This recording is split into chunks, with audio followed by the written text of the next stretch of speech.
కృపామయుడైన యేసు నామములో శుభములు పలుకుతూ నేటి బంగారు పరగ ధ్యానంలో కొన్ని ఆత్మీయ జీవిత సత్యాలు తెలుపుకుంటూ క్రిస్మస్ తలంపుల్లో మరి ఆ, ప్రత్యేకంగా భక్తుల యొక్క తలంపులు అంత అద్భుతంగా మరి యెషయా 61లో చెప్పబడిన విషయాలు మరి ప్రవీణ్ పగడాల వివరించినవి కూడా నేను సేకరించాను.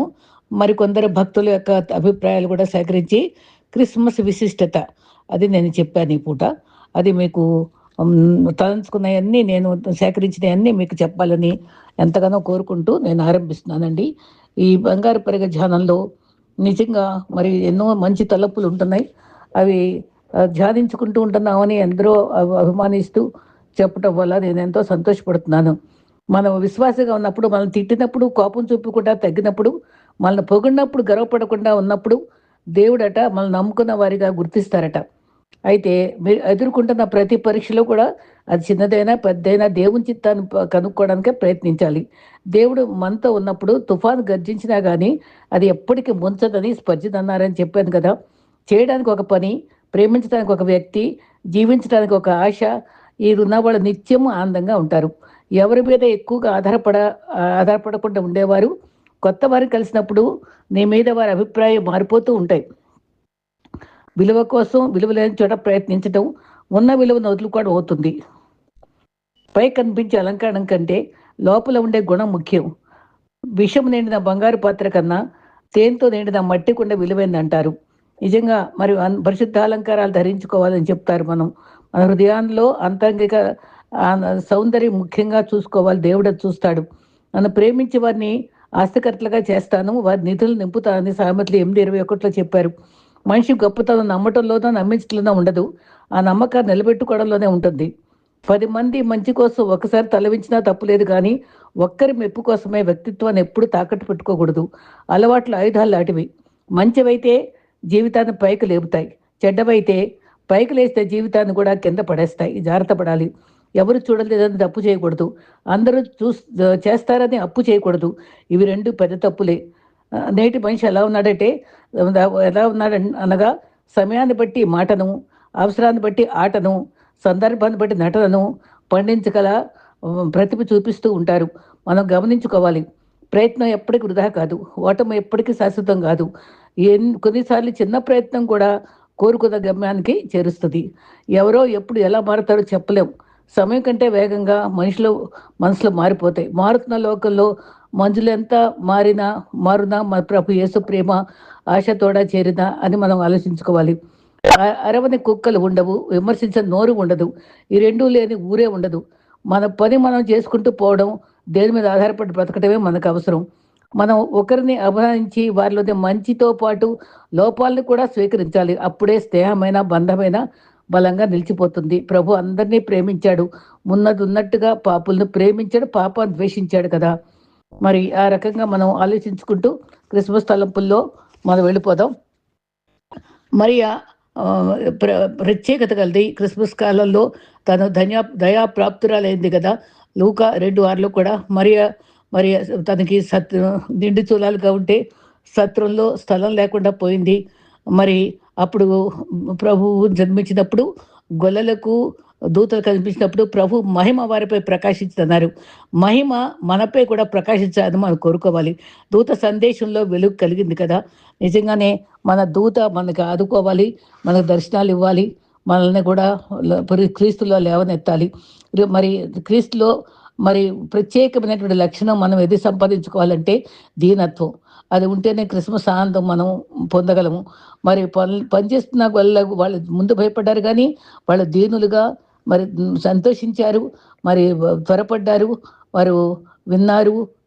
మరి వెంటనే వాళ్ళు బాలేసుని చూడటానికి మరి పరిగెత్తుకుని వెళ్ళి మరి చూశారు. అక్కడట ఒక చిన్న కథ ఒక ఆయన చెప్పారు.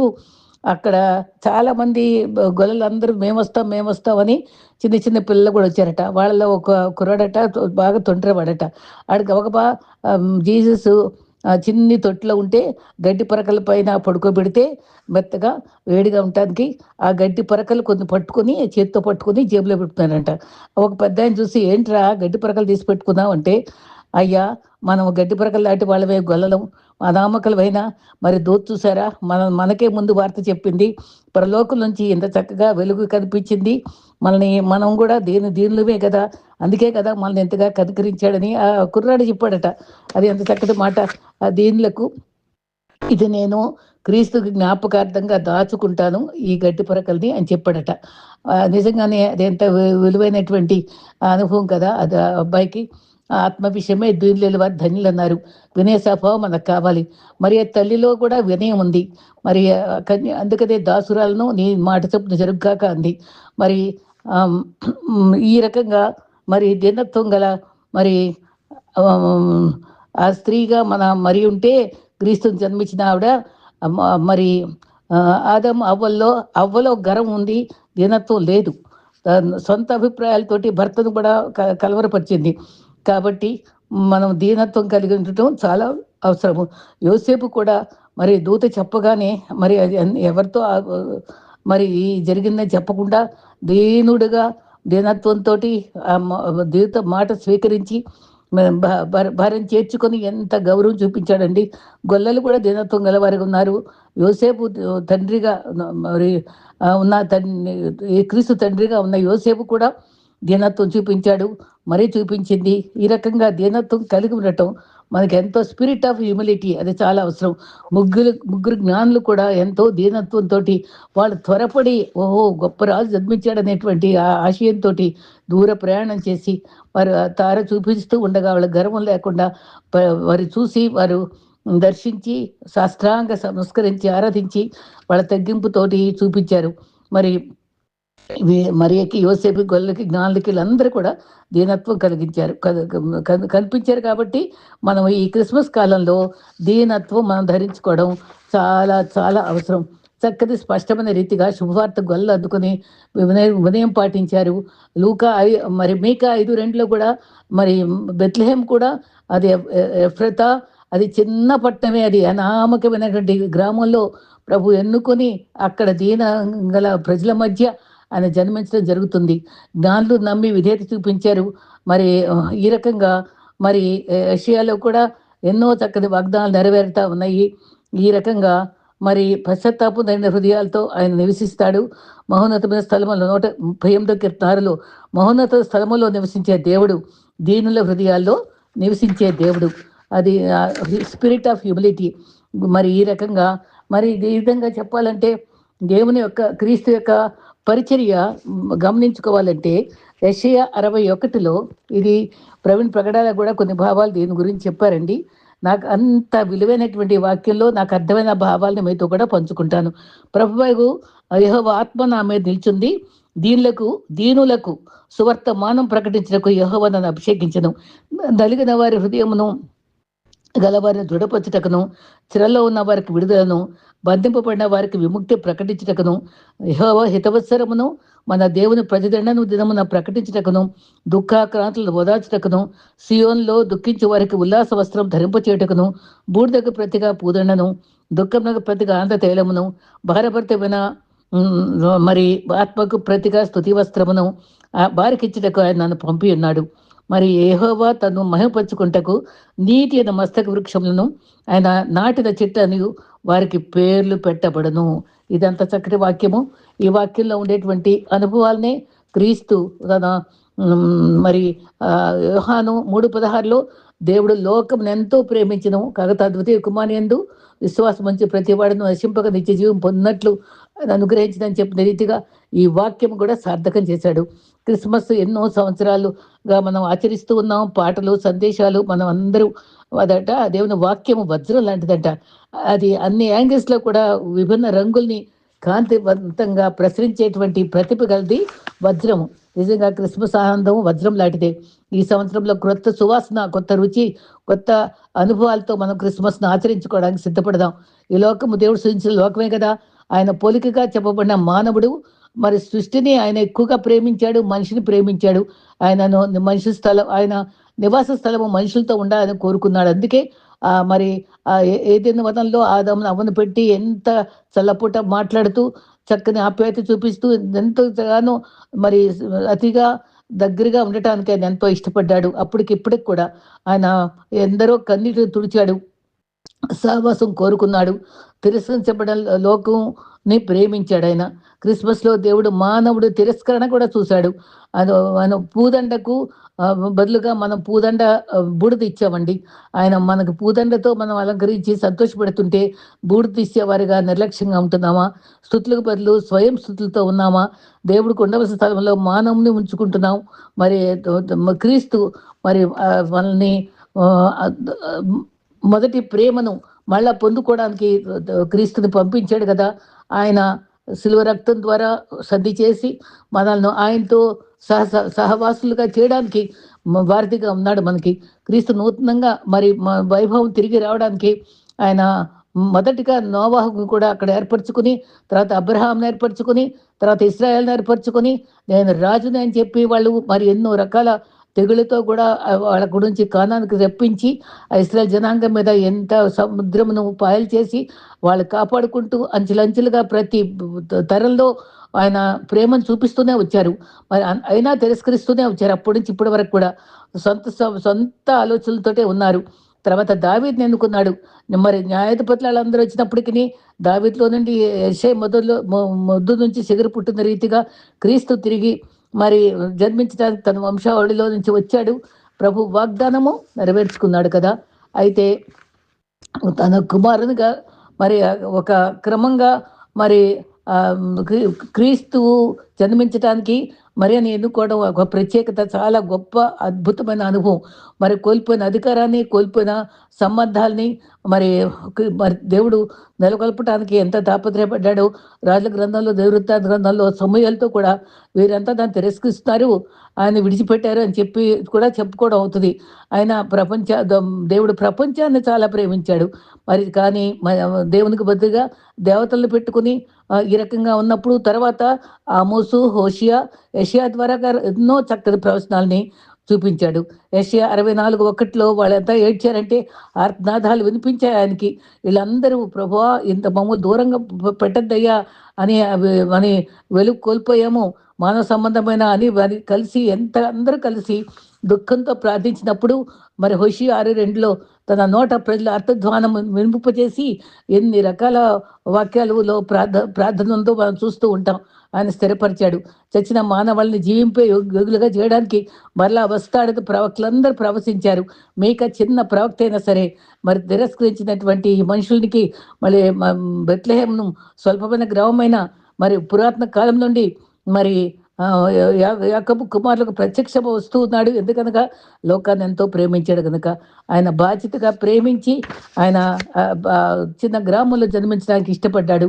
యెహెజ్కేలు, ఇర్మియాలు కూడా వాళ్ళ భార్యలు తిరస్కరించినది గమనించుకుంటూ ఆ బలహీన స్థితిలో కూడా వాళ్ళ దేవుడికి మొర్రపెట్టినప్పుడు గగనము చీల్చుకొని ఆయన ప్రార్థనలకు జవాబుగా ఇశ్రాయేల్ రాజుగా వస్తూ రావడానికే కన్యక గర్భాన్ని ఎన్నుకున్నాడు. ఆ ప్రవచనాలన్నీ కూడా యెషయా ద్వారా 7:14 స్పష్టంగా కన్యక గర్భ అయితే కుమారుని కంటది, అది ఇమ్మానుయేలు పేరు పెడతారు.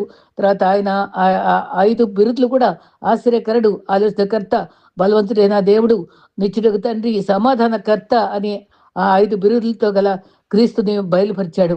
అలా మంచి తలంపుల్ని యెషయా కూడా చాలా చక్కగా వివరించడం జరుగుతుంది. మరి క్రీస్తు మానవుడు మరి స్నేహితుడిగా మనకి మరి వస్తూ నా స్నేహితుడు అని పిలిచాడు క్రీస్తు. తర్వాత అందరూ కూడా తిరస్కరిస్తూ ఐగుప్తు వైపే తిరిగిపోయారు, లోకం వైపే తిరిగిపోయారు. ఆయన క్రిస్మస్ అన్నది మానవత్వానికి మరి బైబిల్కి ఇచ్చే నిర్వచనం అన్నమాట. అయితే ఆయన గగనం చేర్చుకున్న కన్యక గర్భంలో క్రీస్తు జన్మించాడు. మరి చిన్ని బాలుడు అమ్మపై నమ్మకం ఉంచాడు. అది మానవ బంధాలకి అది అనుబంధం. అది చక్కగా స్పష్టంగా అమ్మ మీద, అమ్మ సంరక్షణలో, తల్లిదండ్రుల సంరక్షణలో ఆధారపడ్డాడు. వడ్రంగితో నేర్చుకున్నాడు. 30 ఏళ్ల వరకు తల్లికి, తండ్రికి ఎంతో విధేయుడై జీవించాడు కదా! తర్వాత 3.5 సంవత్సరాలు మాత్రమే సేవ చేస్తూ తెలుస్తుంది మనకి. క్రీస్తు సంరక్షణకే, క్రీస్తు తల్లిదండ్రులపై ఆధారపడటం కూడా మానవ బంధానికి సూచన. అది మరి సంబంధానికి విలువిచ్చాడు క్రీస్తు. ఆ తర్వాత మరి క్రీస్తు చిన్నప్పుడే హేరోదు చంపదలిచాడు కదా! మరి ఆ జాతి అహంకార ధోరణిలో ఉన్నప్పుడు మరి అడ్డుగోడల్ని ఛేదించుకుంటూ క్రీస్తుని మరి దేవుడు సంరక్షిస్తూ మరి ఎంతో భద్రత కాపాడుకుంటూ ఐగుప్తుకు పంపి పాపం సొంతోళ్ళను కూడా చూసుకోకుండా వాళ్ళ ఐగుప్తులోనే చాలా కాలం ఉండిపోవడం జరుగుతుంది భయంతో, ప్రాణభయంతో. అయినప్పటికీ దేవుడు కాపాడుతూనే వచ్చాడు. కానీ వాళ్ళ సంరక్షణలో క్రీస్తు భద్రంగా ఉంచబడ్డాడు. మరి ఆ గొర్రెల కాపర్లు గతంలో గంతులు వేసుకుంటూ సామాన్య ప్రజలైనా వచ్చి ఎంతో సంతోషంతో వాళ్ళు ఎంతో ఆనందంతో పూజించడం మళ్ళీ క్రిస్మస్ కాలంలో మనకెంతో సంతోషం కలిగిస్తుంది కదా. క్రీస్తు ఎలా వచ్చాడు? స్వస్థపరచడానికి వచ్చాడు. క్రీస్తు మరి ఇలా బతకాలో మా శిష్యులందరికీ నేర్పించాడు. ఏ ఏ 21వ అధ్యాయంలో ఏ విధంగా చెప్పాడు, ఆ రకంగా శిష్యులకు అందరికీ కూడా ఆయన ఎలా చేయదలుచుకున్నాడు, శిష్యులు కూడా అలాగే చేయమని నేర్పించాడు. తర్వాత మనం ఎలా ఉందంటే మరి ఆయన దీనులకు సువార్త మనం ప్రకటించడానికి వచ్చాను అని చెప్తూ అని తిప్పి చెప్పామనుకోండి, మరి ఎలా ఉంటుందంటే ఆ వాగ్దానాలన్నీ దృఢపరచాలని చూసుకుంటే దేవుడు మన నలుగురి హృదయాన్ని మనం ఇచ్చాము ఆయనకి. విడుదల చేయాలని చూసుకుంటే చెరనిచ్చాము. విముక్తి ఇవ్వాలని చూసుకుంటే బంధించేశాం. మరి ఎంతగా తిరస్కరిస్తే అంతగా మనం దేవునికి అవిధేయులుగా ఉండి తిరస్కారం అనుగ్రహించి దుఃఖపరిచాం. నిజమైన మానవత్వంలో ఆయన మనల్ని మళ్ళీ మంచి మనుషులుగా చేయడానికే ఆయన క్రీస్తు లోకానికి వచ్చాడు. కాబట్టి ట్రూ హ్యుమానిటీ, మంచి మనుషులుగా తీర్చిదిద్దటానికి, క్రీస్తు స్వభావం మనలో అలవర్చడానికి ఆయన ఎంతగానో తాపత్రయపడటానికే మరి శిలువ మరణం పొంది మనలో ఆయన క్రీస్తు స్వభావాన్ని రప్పించడానికి తాపత్రయపడుతూ మరి గర్భంలో జన్మించడం జరిగింది. మరి ఎంతగా తగ్గించుకున్నాడంటే ఆయన పై వస్త్రం తీసి పాదాలు కడిగే ఏలుబడి చేశాడు. సహాయకుడిగా ఉన్నాడు.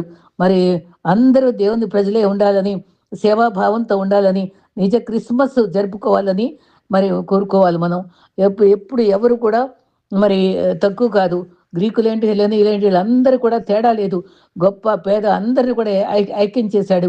అందరూ సమానమే. దేవుడు అందరికీ ప్రభు అన్నట్టుగా, ప్రతి ఒక్కరికి దేవుడు మరి దేవుడు అన్నట్టుగా జాతి, మత, కుల భేదాలని మరిచి ఐక్యతతో ఉండటానికి, సహోదరుల ఐక్యతగా ఎంత మేలు, ఎంత మనోహరము.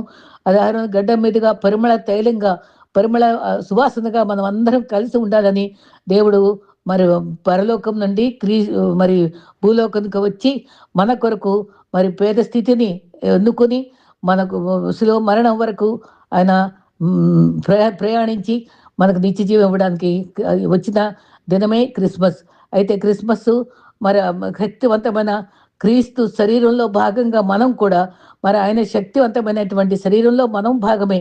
మనం ఆ క్రీస్తు చిన్ని బాలుడిగా ఉండి శక్తివంతమైన శరీరం కలిగిన వాడిగా, ఆయన అద్భుతాలు చేసిన వాడిగా ఉంటే, నా శరీరం తినండి తాగండి అన్నప్పుడు మనం కూడా ఆయనలో పాలుభాగస్లం అవుతున్నాం. కాబట్టి ఆయనలో అతిశయించడానికి, ఆయనలో జీవించడానికి మనం ఇష్టపడాలి, తిరస్కరించకూడదు. గొప్ప దేవుడు మనల్ని ప్రేమిస్తున్నాడు.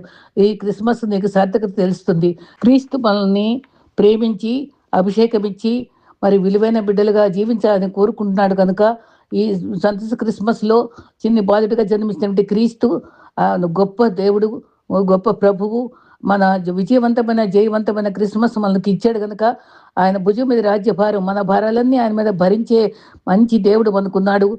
మరి నీతిని బట్టి ఆత్మతో నింపబడిన అనుభవంతో, నీతిని బట్టి, పాపను బట్టి, తీర్పు తీర్చడం బట్టి పరిశుద్ధాత్మ ఇస్తా అని అభయం ఇచ్చాడు. కాబట్టి సంతోష క్రిస్మస్ని మనం ఘనంగా మరి ఎంతో మరి వింతైనటువంటి అనుభవాలన్నిటినీ గుండెల్లో దాచుకుంటూ మనం గొప్పగా ఆయన స్తుతించి, కనిపించి, ఆరాధించి సాగిలపడే పరిస్థితి ఉంది. నిస్సహాయ స్థితిలో మరి గర్భంలో జన్మించి మరి ఇంత గొప్ప దీవెనివ్వడానికి ఆయన గొప్ప దేవుడిగా రూపొందించే రోజు మరి నిత్యత్వంలో మనం ఎంతగానో దేవుని సన్నిధిలో మనం స్తుతించడానికి భాగ్యం ఇచ్చాడు. దానికోసమే పుట్టాడని మనం పూర్తిగా నమ్మి మరి ఆ క్రిస్మస్ని సంతోషంగా ఆనందించడానికి ఇష్టపడదాం. విధేయత చూపుదాం, దీనత్వం చూపుదాం. మరి కన్య అభాగ్యురాలైన ప్రజలకు విరిగినటువంటి సమాజాన్ని మన సమాజాన్ని పునరుద్ధరించడానికే ఆయన క్రీస్తు వచ్చాడు. కాబట్టి ఆ క్రిస్మస్ని ఆరాధించాలి.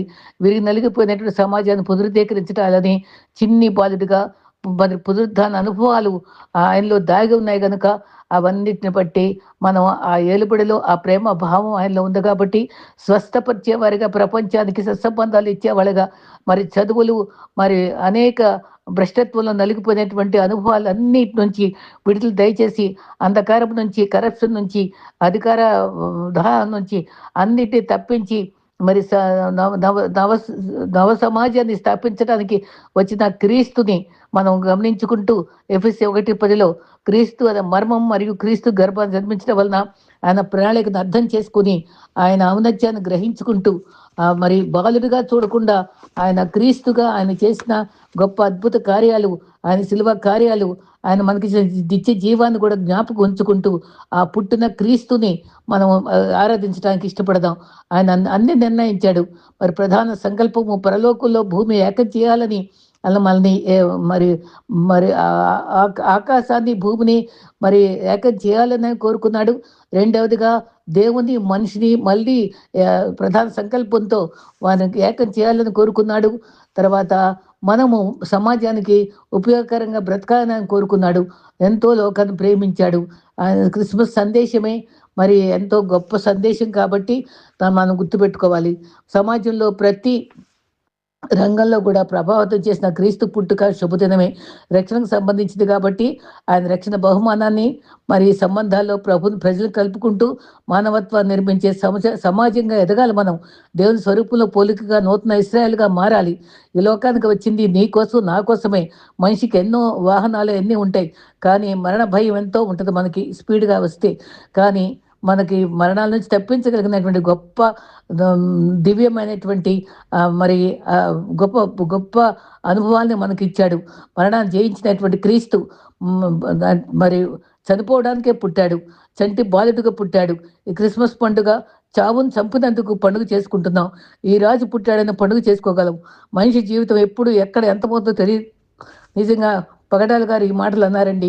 ఆయన నిజంగా మరణం గురించి ఎంత స్పష్టంగా చెప్పారు కదా. మన జీవితం ఎప్పుడు ఎక్కడ అంతమగుందో చెప్పలేదు. అంత దిక్కులేని చావు చనిపోతాడని మనం ఊహించలేదు కదండి. ఎంత అమూల్యమైన తలంపులు చెప్పాడో ఒక్కసారి యూట్యూబ్లో ఆయన సందేశాలు విందాం. ఎంత అద్భుతమైన భాష, ఎంత అద్భుతమైన భావాలు చెప్పగలిగిన ప్రతిభను మనం నిజంగా నేలరాసామండి. నిజంగా అదండి, ఆయన తలుచుకుంటే ఎంతో దుఃఖం వస్తుంది. మరణం తప్పదన్నాడు. ఈ చావు నుండి ఏ రీతిగా బయటపడగలము, ఎప్పుడు మరణించకుండా మరి ఎంతోమంది ప్రయోగాలు చేస్తున్నారు కదా అని కూడా ఆయన చెప్పాడు. అంతేకాదు మరి మరియ గర్భాన బోసి నవ్వుల చిన్నారి క్రీస్తు పుట్టాడు. ఎప్పటికీ చనిపోని జీవితం ఇవ్వడానికి, నిత్య జీవం పొంది బ్రతికి ఉండాలన్న వరం ఇవ్వడానికే దేవుడు మనిషిగా వచ్చాడు. అదే క్రిస్మస్. ఆయన భావాల్లో ఇదొకటి ఉంది. నక్షత్రం యాకోబులో ఉదయిస్తుంది, రాజదండము ఇశ్రాయేలులో లేస్తుందని మరి సంఖ్యాకాండం 24:17 ఉంది. అన్ని ప్రవచనాత్మకంగా నెరవేరాయి. దేవుడు తన స్వరూపంలో జీవాధిపతిగా సంబంధం ఉండాలని సృష్టించాడు. మరి మనిషి దేవుని తిరస్కరించాడు. దాన్నే పాపం అంటారు. పాపం అంటే ఏంటో కాదు, దేవుని తిరస్కరించడమే కదా. పాపం వల్ల ఏర్పడిన పర్యవసానము దేవుని స్థానంలో మనము విగ్రహాలను ఉంచుకోవడమే పాపము. 115వ కీర్తనలో కూడా అదే పడింది. ఆకాశంలో యెహోవా వశము, భూమి నరులకు ఇచ్చాడు. ఆదికాండం 1:16 సృష్టి చేశాడు. సూర్యుడు చంద్రుడు ఎలుకగా ఉంచాడు. భూమిని ఏలుటకు మరి అన్ని ఇచ్చి, తర్వాత 20వ వచనంలో మన స్వరూపంలో మనిషిని చేసి ఏలాలని సృష్టించాడట. ఫలించి విస్తరించండి, లోపరుచుకోండి, ఏలండి అన్నాడు. మనం చేయుదము అనే మనం భూమిని పరిపాలిద్దాం మనం అని అంత ఆధిక్యత మానవునికి ఇచ్చాడు అని చెప్పారు. దేవుని స్థానంలో దేవుని స్థానంలో దేవునికి ఇస్తే అది అది అదే విగ్రహారాధన. ధనము, విద్య, కుటుంబము, మతాలు, శాఖలు వీటికి దాసోహం అవ్వడానికి మనుషులు తాపత్రయపడుతున్నారు. దేవుడు తిరిగి మన ఫ్యామిలీస్లో నూతన నిబంధన చేసుకుని మరి దేవునికి ప్రత్యేక స్థానం ఇచ్చి మనం దేవుని ఆరాధించడానికి మనం నేర్చుకోవాలి. దేవుని స్థానాన్ని మనుషులకు సృష్టికి ఇవ్వకూడదు. 115 కింద 3వ అధ్యాయంలో విగ్రహాలు నోరుండి మాట్లాడవు, చేతులుండి పనిచేయవు, వాటి దమ్మువారు కూడా అట్టివారే అన్నారు కదా. జీవము గల దేవుని విడిచిపెట్టేవారు సంబంధాల నుంచి విడిపెట్టిన వారే. జీవము గల దేవుని విడిచిపెట్టారంటే హ్యూమన్ రిలేషన్స్ అందుకని అమ్మ నాన్న సరిగ్గా చూసుకోరు, తోపుటోని సరిగ్గా చూడరు, సమాజాన్ని ప్రేమించలేరు. ఎందుకంటే దేవుని యొక్క జీవం వాళ్ళలో లేదు కాబట్టి జీవచ్చలాగా మారిపోయి ఉంటారు లోకంలో. అట్టి వారిని తిరిగి బ్రతికించడానికే దేవుడు వచ్చాడు. ఎవరైనా సరే గగనము చీల్చుకొని ప్రభువు కన్యక గర్భాన జన్మించి మనల్ని అందరినీ పునరుద్ధీకరించడానికి, మానవులుగా సరైన మానవులుగా చేయడానికి, మానవత్వం ఉన్న మానవులుగా మార్చడానికి క్రీస్తు మన కోసం వచ్చాడు. నోవాతో కూడా ప్రమాణం చేశాడు. మరి 5, 6 అధ్యాయాల్లో ఆదికాండంలో నేను చంపువాడదు కాదు, రక్షించువాడదని కూడా దేవుడు తెలిపాడు మనకి. ఈ రకంగా మరి మెసొపొతేమియా సింధు నాగరికతలో అబ్రహామును పిలిచాడు, ఆశీర్వదిస్తా అన్నాడు. ఆ తర్వాత సకల వంశాల్ని నీ వల్ల ఆశీర్వదించబడతారని చెప్పినందువల్లే సకల వంశంలో క్రీస్తున్నాడు. అందుకనే అబ్రహాం కుమారుడని ఆదికాండం 1వ అధ్యాయంలో అబ్రహాం కుమారుడు అన్నాడు. అదే రీతిగా నీ సింహాసనం స్థాపించబడని దావీదుతో చెప్పాడు కాబట్టి దావీదు కుమారుడు అన్నాడు.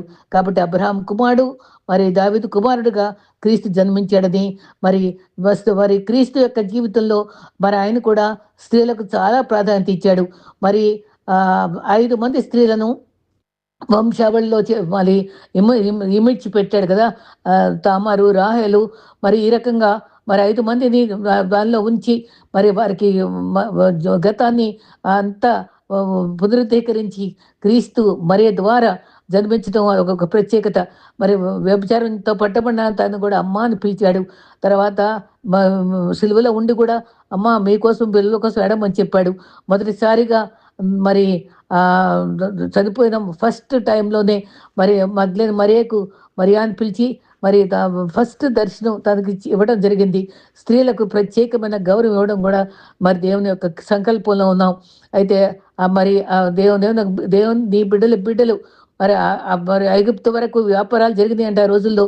మరి అక్కడ రాజ్యాలు జరుగుతూ ఐగుప్తులో నుంచి ప్రవేశపెట్టిన కరువు వచ్చినప్పుడు అందరికీ కూడా మరి ఇశ్రాయేలీయులందరికీ కూడా సుభిక్షంగా యోసేపు ద్వారా వాళ్ళందరికీ పోషణ జరిగించాడు దేవుడు.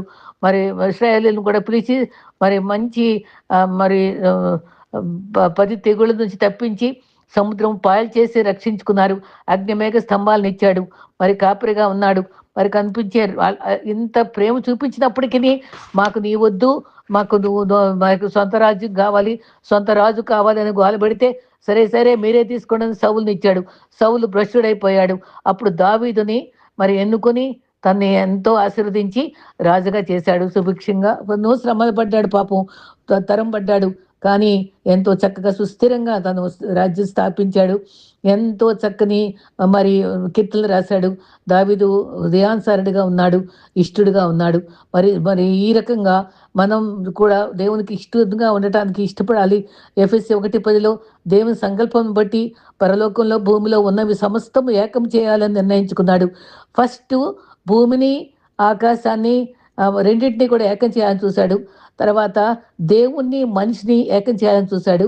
తర్వాత మరి సమస్తము ఏకం చేసే సంకల్పాన్ని బట్టి మరి గర్భాన్న జన్మించి మరి ఈ ఆయన ప్రణాళికలను బట్టి ఇవన్నిటినీ సరిచేయాలని మరి పునరుద్ధీకరించాలని ఆయన ఎంతగానో ప్రయాసపడి ప్రణాళిక ప్రకారంగానే సమస్తం జరిగించిన అద్భుతమైన దీవెన మనం చూస్తున్నాం.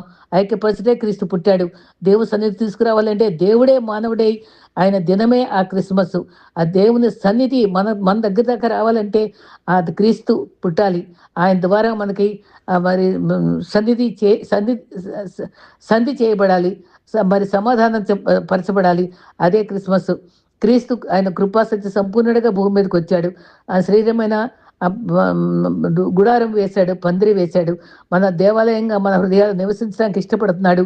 ఆయన మనతో కలుసుకోవాలని ఆకాశం భూమిని కలపటమే కాకుండా మరి ఈ రకంగా మరి ఆ గుడారం యొద్దకు మనల్ని కలుసుకునే పరిస్థితి ఇచ్చి, నిజమైన గుడారము మనిషికి దేవుణ్ణి కలుసుకునే పరిస్థితి ఇచ్చి, తర్వాత ఎవరు ఏ పాపం చేయగలరు? క్రీస్తు ఉంటేనే చేయగలడు, ఏ వ్యక్తి చేయలేడు. కాబట్టి ఆయన భూమి మీదకి రావాల్సి వచ్చింది. రాత్రి పగలు అగ్ని మేఘ స్తంభాలుగా వాళ్ళని నడిపించిన దేవుడు మన ఈ దినాల్లో ఎంతో అద్భుతంగా నడిపిస్తూనే ఉన్నాడు. దూతల కావలి నుంచి రక్షిస్తూనే ఉన్నాడు.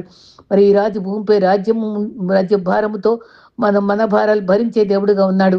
ఆయన పాలనలో కత్తులు లేవు, ప్రేమిస్తున్నాడు. నిజమైన మనిషిగా వచ్చి మనిషిలో దేవుణ్ణి చూపించడానికే ఈ క్రిస్మస్ వచ్చింది. కొలసి 1:13 కూడా అంధకార సంబంధమైన అనుభవాలన్నీ ఒకటి ఆశ్చర్యకరమైన వెలుగులోనికి మనం నడిపించడానికి క్రీస్తు భూలోకానికి వచ్చాడు. శిలువ రక్తం చేత సంధి చేసి ఆయనతో సమాధానం పరుచుకుంటే ఆయన అభీష్టమైందని చెప్పాడు. అదే క్రిస్మస్. ఆయన ఆలోచన, ఆయన కోరిక నెరవేర్చటకు కుమారుడు మరే గర్భాన్ని జన్మించాడు. ఆయన రాజుగా గొప్ప ప్రేమ గలవాడు. రాజు ఆయన రారాజు. మరి మనిషిలో దైవత్వాన్ని చూపించడానికే క్రిస్మస్ వచ్చింది. చావును చంపుటకే వచ్చారు. మరణ భయం తొలగించడానికి వచ్చారు.